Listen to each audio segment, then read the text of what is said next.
How can anti-Zionism be the new anti-Semitism? Surely there's no connection between them.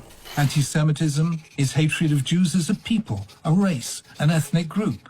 Anti-Zionism is an objection to a country, a nation, a state. What's the connection between them?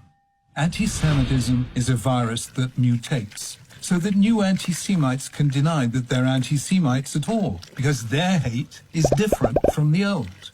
In the Middle Ages, Jews were hated for their religion.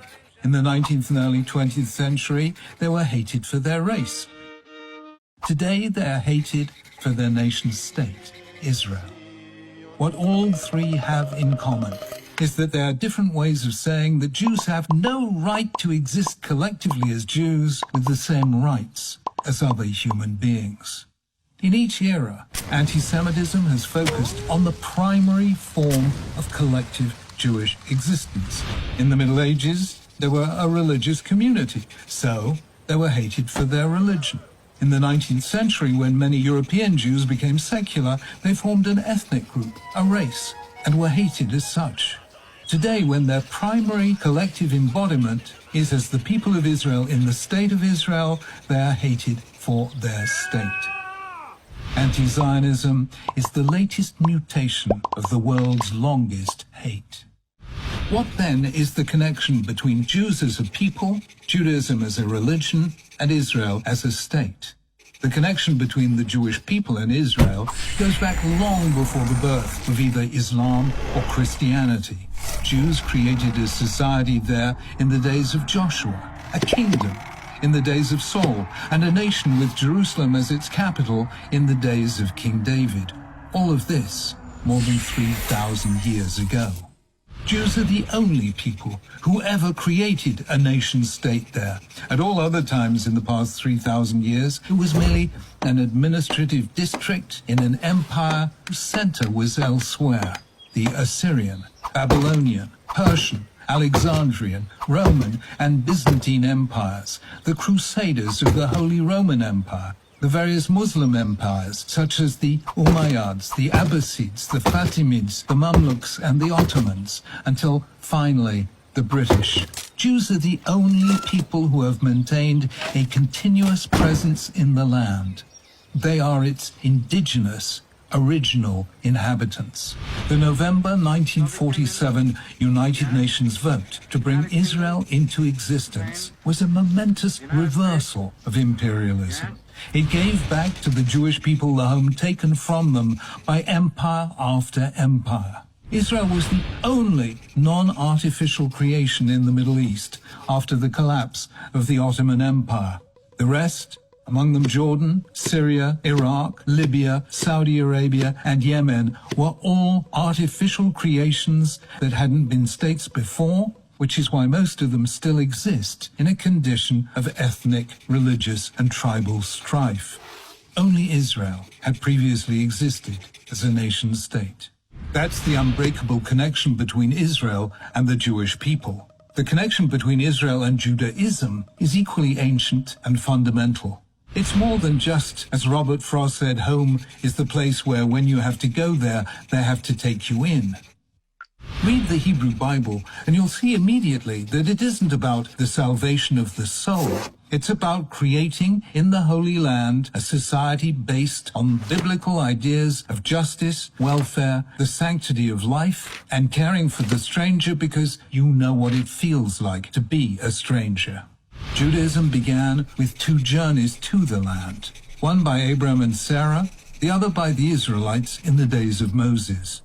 At least half of the 613 commandments of the Bible are only applicable to the land of Israel. And though in the centuries of exile and dispersion, Jews lived in almost every land under the sun, Israel has remained a focus of their prayers and the only place where they've been able to do what every other nation takes for granted, construct their own society in the light of their own ideals.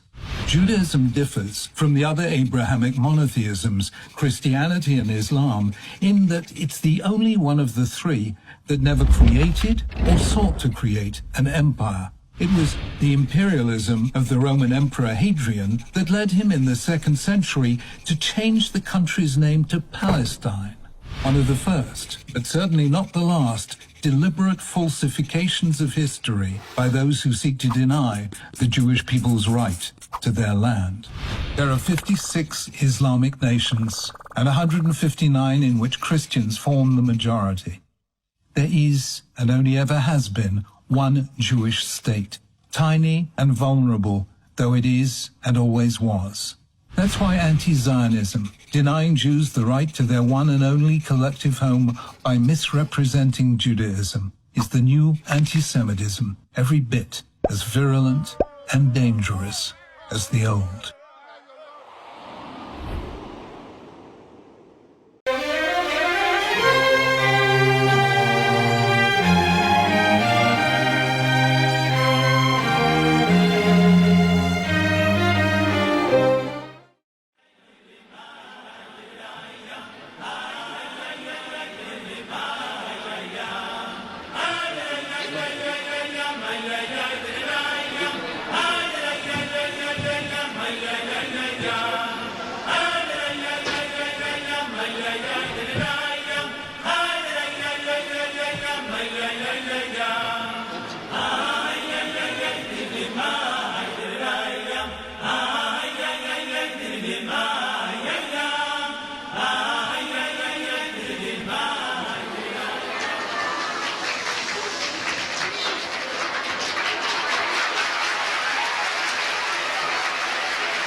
Good news. I wish you a blessing for this year, for many years to come, for all the work you're doing for the Jewish people, because what will be good for the Jewish people will be good for all mankind. So I hope you will continue everything that you're doing for us, for all the Jews. And all these things in the growing matter, that is your life. That's my wife. Yeah. You know that between Hasidim, they equal rights for the women also. And with certain things you are expected to do even more than the males. I promise the Rabbi that I will try, and I want to thank you for your blessings in the past. I wish you a good year, and everything you do should be thanked. May God Almighty help her to have good news, not only that you are trying, but you have succeeded also. Thank you, Rabbi. You're welcome. Thank you very much.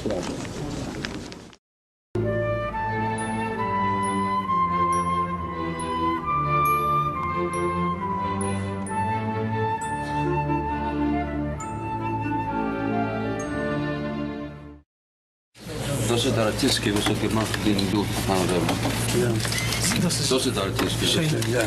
Thank you very much. Thank you. That's especially for the picture. Ihr Mann ist ein Baldos meine, und sie geht machen Bild jeden Monat und geben das Geld, was man verkauft zu Chabad. Als man in einer guten Schule ist es doch, ich habe nicht gemacht, weil ich so lachen. Ich habe sein zufrieden. But God will bless you to have healthy, long years.